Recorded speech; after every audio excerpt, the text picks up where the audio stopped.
Do you have a specific example of like a day on the trails that you think about in daily life?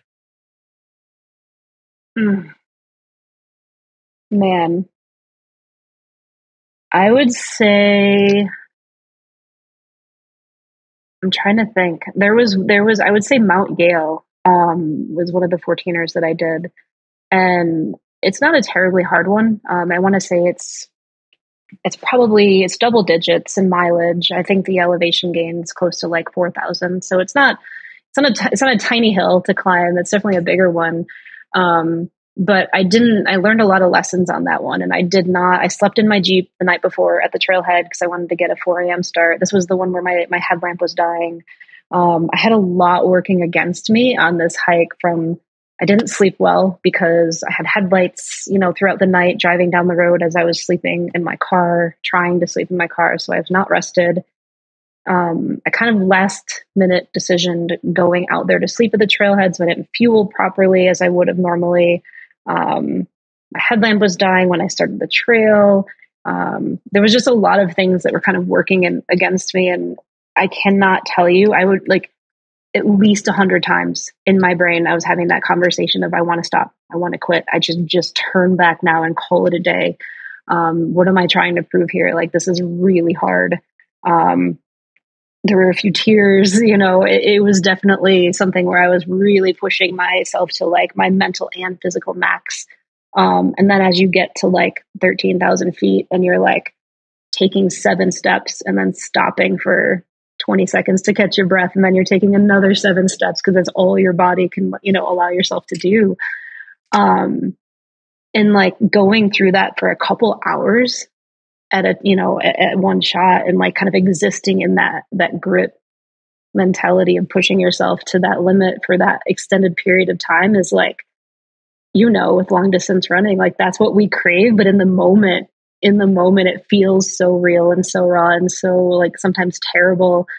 And then you get to the top and like you take that last step and you are on the top and you've stopped climbing and that like you didn't give up, and like that feeling stays with you and it becomes a part of you in everything that you do, right? When you're facing any kind of a problem, those moments that you prove to yourself who you are and what you're worth, they're priceless, right?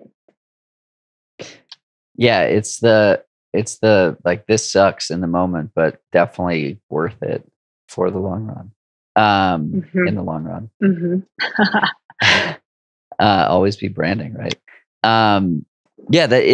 Always be branding. ABB. It's so real though, right? Like things would be so boring if they were easy. Right. One of the hardest things I ever did was the Grand Canyon. It was rim to rim to rim in the Grand Canyon.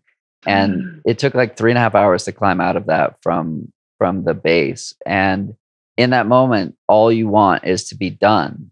And then when you're done, you're like, okay, I kind of wish I could like suffer a bit more. That was awesome to overcome that. And it's so weird how that works, but I don't know. That's like why I like this podcast and this exploration, because it's like understanding how do we get into that? How do we give ourselves the ability to suffer like that and persevere, and then cross that barrier? Because at some point you're able to like turn off this sucks and turn on the like pressure is a privilege and I get to hurt. And when you can get to that point, it's you can unlock that next level. And to me, it took me like 6 marathons to get to that point where I could actively like choose more discomfort. And it was a marathon I ran in 2019, which is my current PR.